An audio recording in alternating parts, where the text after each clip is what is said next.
Niteni burung itu yang doyan jemur sama enggak doyan jemur itu dari mananya? Kalau saya biasanya habis, kita lihat dari habis dijemur mas. Bisa katakan 1 sampai 2 jam kita jemur.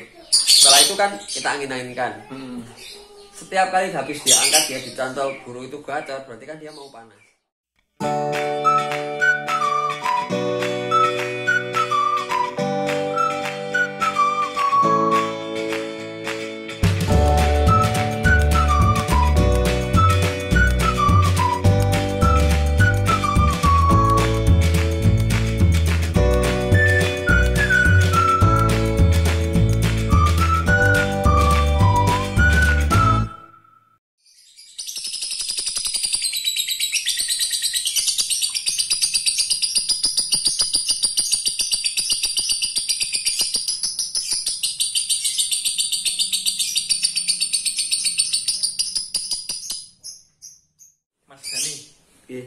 Ada beberapa pertanyaan terutama untuk masalah betina.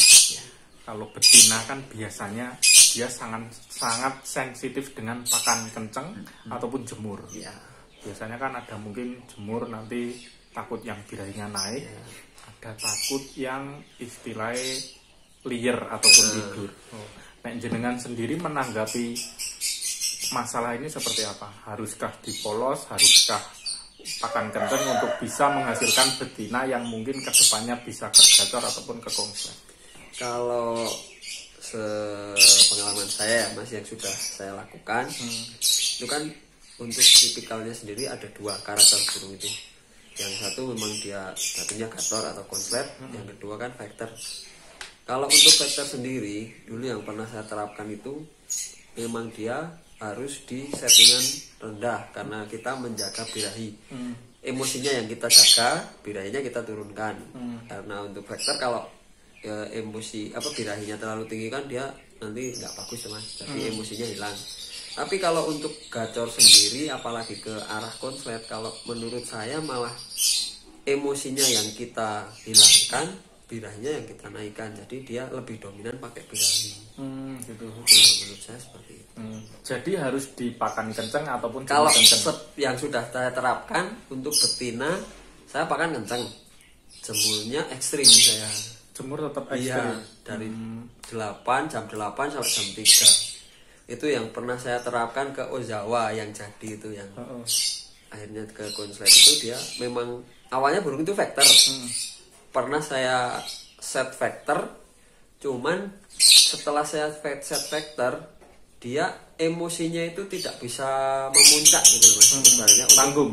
Jadi tanggung dia di track gitu lama. Terus kadang bunyi sekali udah hilang gitu. Terus waktu itu saya sempat awalnya sih gini, bukan saya langsung mau langsung tak kenceng enggak, tapi apa mungkin burung ini mau enggak mau di set vector gitu. Terus saya inisiatif, pakan saya tinggikan, terus saya jemur. Awalnya sih dari 2 jam. Burung ini kelihatan birahinya agak naik, tak tambahin lagi. Akhirnya ketemu itu full jemur dari jam 8 keluar masuk jam 3 dan hasilnya kan saya jemur renteng tuh mas. Hasilnya disitulah burung itu kelihatan birahinya dominan. Terus dia setiap kali mau bunyi itu dia birahi dulu. Kalau untuk betina kan tandanya beda-beda. Nah kalau waktu itu pas Ozawa itu dia gigit-gigit kaki, terus balik keluar birahinya balik 3 kali kayaknya, terus dia bunyi. Saya amati apakah itu yang dimaksud tanda bunyi waktu itu kan. Tapi setiap mau bunyi dia seperti itu gitu loh. Nah itu terus saya konsisten jemur kenceng, pakan kenceng. Ya prosesnya sih memang tidak secepat jantan kalau sudah seperti itu, karena betina tahu sendiri kan tipikal aslinya kan memang dia lebih teritori, jadi emosinya lebih dominan.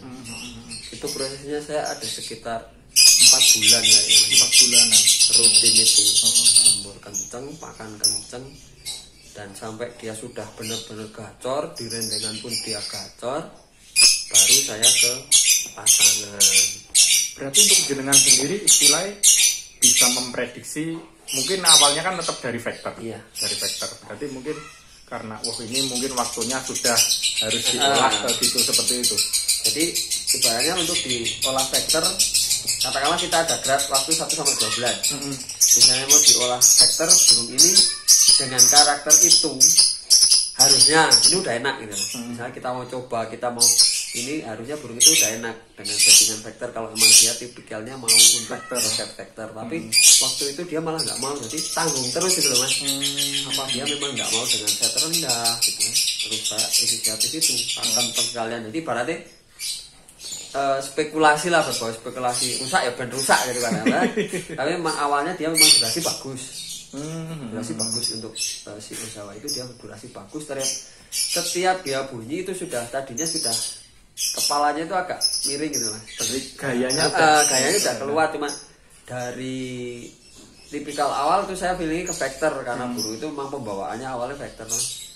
Terus saya set vektor nggak jadi, maksudnya dia nggak mau, kenapa seperti ini terus gitu.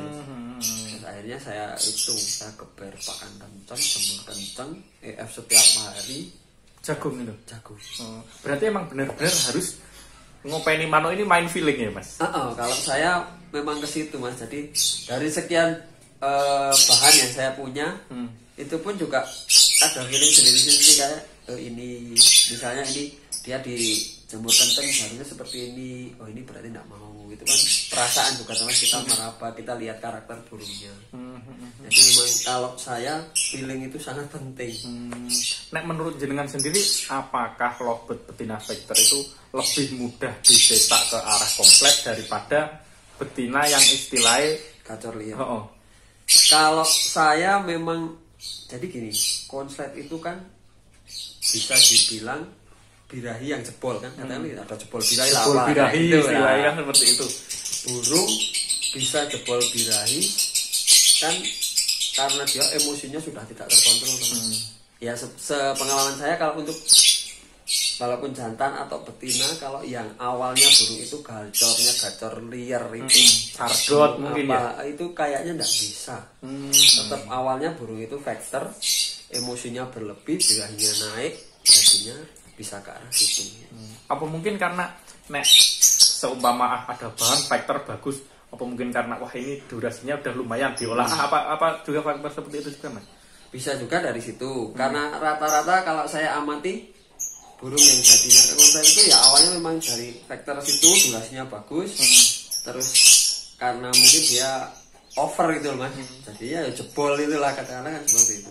Tapi ya banyak lah mas sekarang yang burung dia sudah jalan jantan atau betina tapi pembawaannya liar gitu kan, gembung kayak gitu.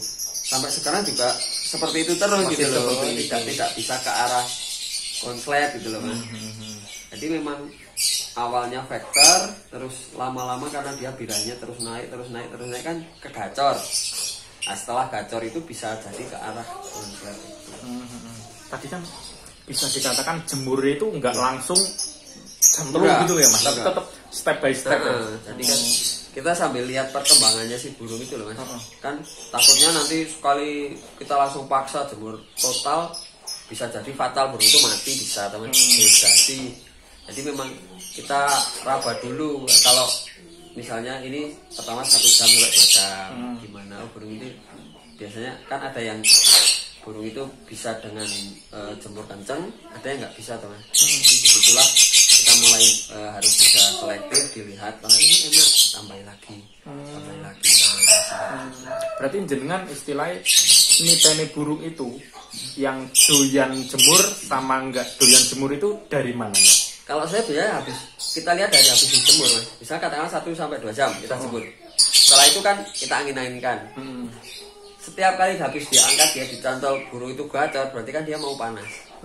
Tapi ada dari sekian bahan saya ini ada yang apabila dia kena jemur agak lama, dicantol dia langsung kriak tidur. Jadi dia nggak mau. Berarti dia nggak mau jemur paling jemurnya ya sekitar 30 menit, paling lama 1 jam sudah diangkat. Itu pun saya buktikan dengan saya kurangi porsi jemurnya, saya cantol, dia memang lebih gacor. Nah, jadi di situ memang untuk mengolah lovebird sendiri itu lebih gimana ya, paling penting kita memahami karakter si burung itu. Jadi nggak salah jalan tuh mas. Berarti kan gitu. Berarti nggak ada istilah seumpama ada burung 10 dipukul rata jemurnya 5 jam semua, itu nggak bisa ya mas? Kalau saya sih nggak, kecuali memang kita dapat kebetulan dapat yang porsinya sama kan bisa, kemungkinan ada, tapi setiap burung kan satu burung dengan burung lainnya kan karakternya beda. Itu yang perlu kita teliti lagi, perlu kita pahami.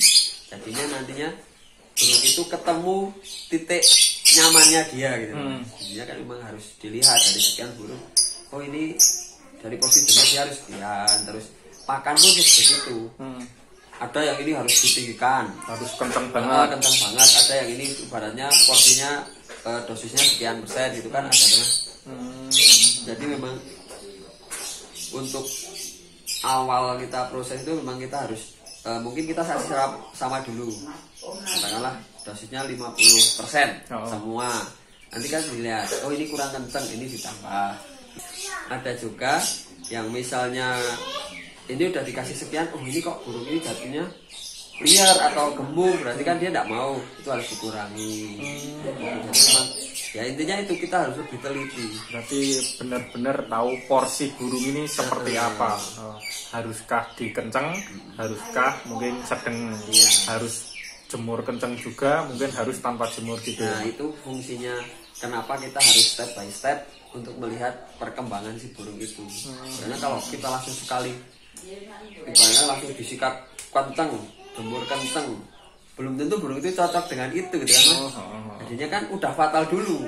Nanti kan kita mengembalikannya lagi agak susah. Tapi kalau misalnya step by step sekarang 20%, burung ini masih kurang tinggi, tambah lagi. Nanti kan ketemu dia di ibaratnya di step yang mana sih untuk burung ini nyamannya. Nah, kalau sudah ketemu di situ nggak konsisten kan. Jenengan sendiri memahami ilmu lovebird ini sudah berapa tahun Mas? Sampai istilahnya bisa berjalan sampai saat ini. Saya itu berarti kurang lebih ya Mas, kurang lebih 11 tahun. 11 tahun. Ya bukannya saya bisa memahami karena saya ngamati setiap hari toh Mas, karena memang gaweane yuk ngamati burung kok. Jadi saya bisa cerita seperti ini ya karena saya pernah mengalami yang seperti itu.